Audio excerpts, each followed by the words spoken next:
Hey guys, and welcome back to the Ringer 57 YouTube channel. Today we have a 2008 Yamaha Venture here at 57 Motorsports. Customer brought it in complaining of an oil leak at the clutch cover. He had purchased the gasket, but he'd also noticed that the clutch was slipping under heavy load. So at this time he's decided to go with an upgraded clutch. We are going to step up to his choice, a Barnett kit, new steels, new frictions, upgraded spring. He also brought a fresh AMSOIL metric bike oil change for this. Apparently that's what this calls for, is 1040. I personally would have gone with AMSOIL V-twin oil, but that's just me. Customer gets what customer wants.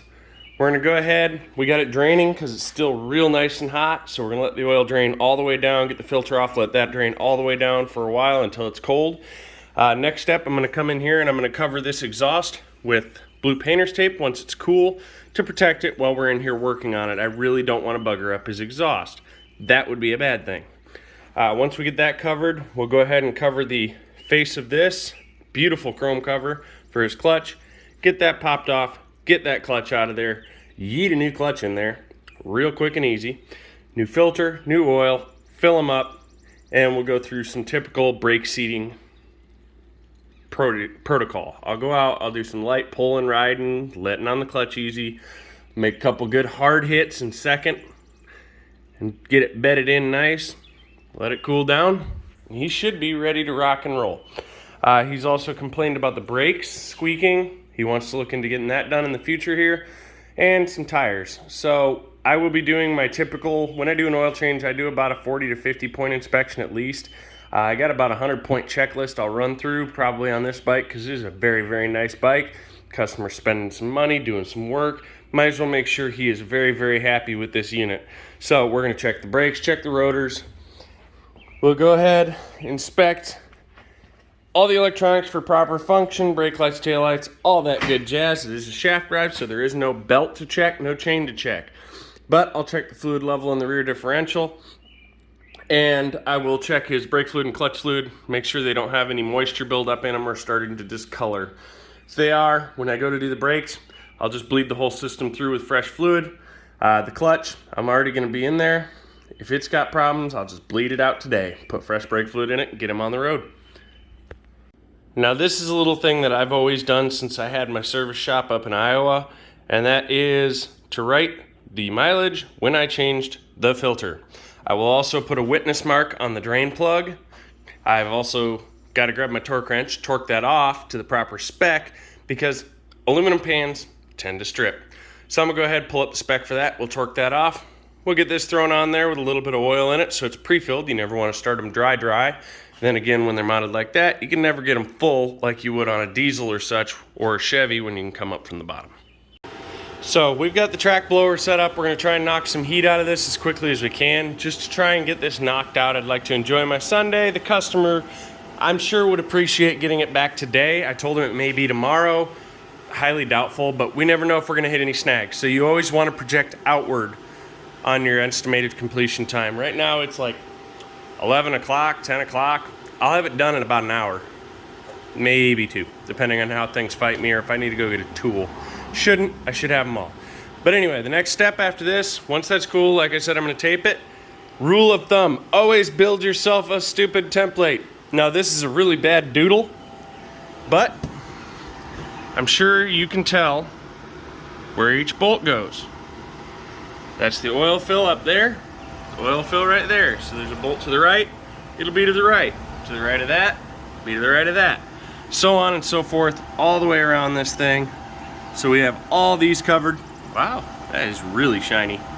All these covered and we're ready to go. So as soon as this thing's cool enough to tape off all the chrome and make sure we keep it nice and protected, we'll go ahead and get those bolts yanked out of there and start breaking this clutch down. Well guys, this may look a bit excessive, but you have to think of this. Bike owners love their chrome. Otherwise they wouldn't spend the money for it. Chrome is expensive. If you scratch their chrome, chip their chrome, scuff their chrome in any way, they tend to get upset. I would. It's my money. I've spent it well, and I paid someone to take care of it well. So the cost of this tape and the cost of the time to just polish a little bit of smears from my fingers and such off of it is a whole lot less than the cost of just this cover or just this heat shield. So we're gonna go ahead, we did that. We've got almost all the bolts out. We got one left, it's down here. Now these three at the bottom are tucked behind the exhaust more or less, and rather than pulling the exhaust, which is unnecessary, I've got a ball style metric 5mm Allen, and I'm gonna go ahead and crack it loose. I already got most of them loose, so let's come back when we got this cover off and we're starting to look at the clutch. Well guys, we're back on the blower. It's obviously a little warm in there. The motor's still actually up to operating temperature. We'd only been cooling the cover and the chrome because, well, those were what we were worried about. So we've gone ahead and started pulling the clutch apart. We went ahead and pulled the spring retainer, diaphragm spring retainer, and the diaphragm out. Always stack things when you pull them off. Flip them over, set them. Pull off, flip over, set it. That way everything goes back in the same way it came out. When you're unfamiliar with the clutch, this is the best way to learn about a clutch. You can get a book, you can try and read a book, but they don't show the best. Always pay attention and stack your parts the exact same way they go in, just inverted onto the ground. This way when you go back together, you can do your friction steel, friction steel, friction steel, friction steel, and then just start picking up top part of your stack, next part of your stack, and complete the build. So we're gonna go ahead and let this cool. I'll pull this apart. We'll take a quick look at what is coming out of here. I have a feeling it's not gonna be that bad. It's clearly been done before. This gentleman was complaining of an oil leak initially. That is because someone used what appears to be, judging by the consistency and the stickiness, plumber's putty to try and reuse the old gasket. So we'll go ahead and get this gasket all scraped off of here nice and carefully. Then we'll clean it up with a little Scotch-Brite on my fingertip to get it nice and back to where it should be. Same with the cover, which is over there on a piece of foam segregated from being hit because it is very nice and shiny. And then we'll go ahead and get the gasket on there, get it all put back together, fill the oil up, and this should be out the door within the next 30 minutes. All right guys, so you're doing my inspection. So this rear brake, the rotor's got a decent lip on it, I can feel it. I think that's most of his squeak. This outer pad, probably half-life or less. Can't see the inner pad though. So you guys are doing that inspection. Can't see it very well. They don't look grand from what I can see on camera. I'll take a better look here in a second when I review this footage, but the reason he's looking for a tire, this one's pretty well done. So we'll go ahead and price him out a set of 150/90 B16s. Well, a rear, and we'll get the front size. Looks like removing the tires can be fairly straightforward. Secure the bike, lift the back end up, probably jack up from that shock point with a soft cushion in between. Make sure it's strapped at 4 points so it's real good and stable. We'll have to pull the pipes, not the full pipes, just the tips, the whole muffler. We'll go ahead and slide the axle out, drop everything out, get it out of the way. Should be able to do that just fine. I don't see any reason why I wouldn't be able to. Yeah. So his front brakes look great. His back rotor looks iffy. His back pads look iffy. His front rotors are great. Maybe a little glazed at most, but his pad life up here, they're basically brand new, guys. So his fronts are great. His rear is where the squeak must be. Either that or he may have a warped front, but I don't see any reason why the front should be squeaking. We're gonna go ahead and while this continues to cool with double blowers, I'm gonna check the fluids, make sure they all look good, and we'll go ahead and call this one. We gotta go ahead and pull this clutch apart when it gets cooler. So I mentioned inspecting fluid, guys. This would be why. Now this fluid is still fairly transparent. It probably tests positive for water contamination, and it's fairly dark.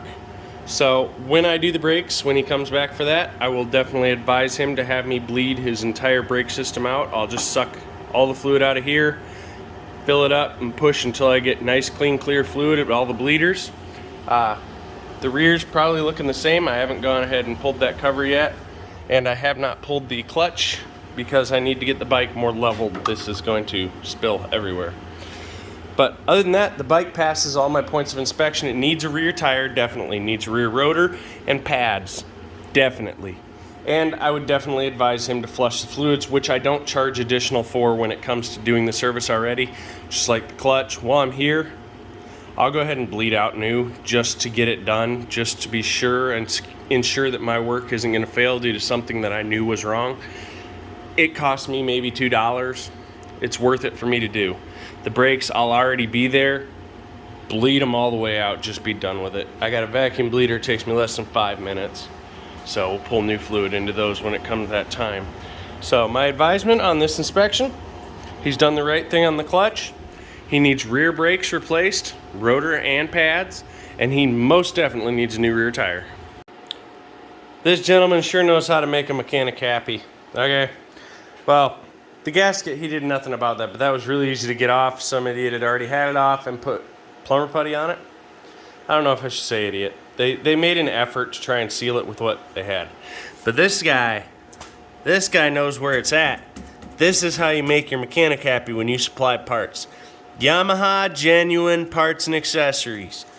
OEM. It's just like when I do my boozas.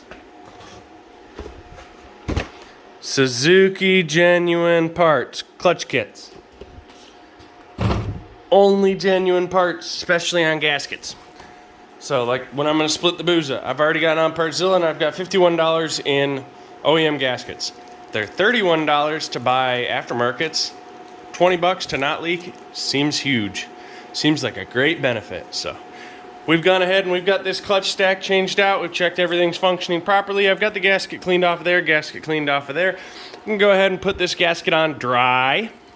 Per OEMs, this is a dry installation, so put it on dry, meaning don't put anything on it. No goop, no sticky, no spunny, no smelly, no nothing, no paint. Just put the gasket on there, put the part over it, bolt it down, torque it out, and done. We'll go ahead and get that done, fill the oil up, take this thing out, and go through a clutch break-in. Here's why I really love OEMs. See that? When an OEM gives you a gasket, they give it to you ready to install. So if they want goop somewhere, they put goop on it. Now that will crush out its silicone. It'll help seal apparently a trouble spot. It is a very thin part of the case there, so I'm guessing that's just to add additional sealing power. But this is why you put them on dry. This is why you get OEM parts, because they're ready to go and they've already taken into account the failures they already know about. Let's get this thing knocked out. And it's as easy as that, guys. The goal is to make sure the customer can't even tell you we're here, except it might look even better, and their problem is gone. No more leak, fresh oil, good clutch. I'm gonna go out and bed it in myself now, and then I double checked. I did start it, run it up to temp quick, shut it off, let it sit for 5 minutes, leveled the bike, and checked that sight glass to make sure I had the right fill level. Darn. And then I go and touch the shinies that I just polished out. In any case, looks as good, if not better, and that's the goal. So I'm gonna go ahead and set his helmet aside, throw mine on, we'll go out, bed this clutch in, and deliver this to the customer. Thanks for watching, guys. Well, guys, we got one more note on this little beauty. So, took it out, bedded the clutch in, clutch is slipping. Got to thinking about it. Well, the Barnett kit didn't come with a spring. Typically they do, so contacted Barnett support. Turns out they don't sell a spring for this, because they sell a coil spring conversion kit because it's common failure. So most likely the clutch slip was honestly related more to the spring being bad than to the clutch being bad. The clutch height was thin, but not ever-loving thin. So I messaged the customer, informed him it's ready to pick up, oil leaks fixed, oil change is complete, new clutch is in, however it still slips under heavy load, and that I would suggest he purchase the Barnett upgrade kit for coil springs. It's a $150 part. I have no problem just quick slapping it in there. It takes maybe 15-20 minutes. He could probably stay around while I do it. So we'll see what he says. That message has been sent off. This happens, guys, when you're in business. Sometimes you're going to do the repair that the customer requests, and it's not going to fix it. I wasn't aware there's a common diaphragm failure in these. I figured a Barnett kit almost always comes with a new spring. Almost always. Apparently in this case, Barnett doesn't trust the diaphragm. It is a large diaphragm and it has a lot of flex in it, so I'm not surprised, but we'll see what the customer makes a decision on, and if you see this again, we went ahead and did it. Hopefully we'll be back for a back tire and brakes too.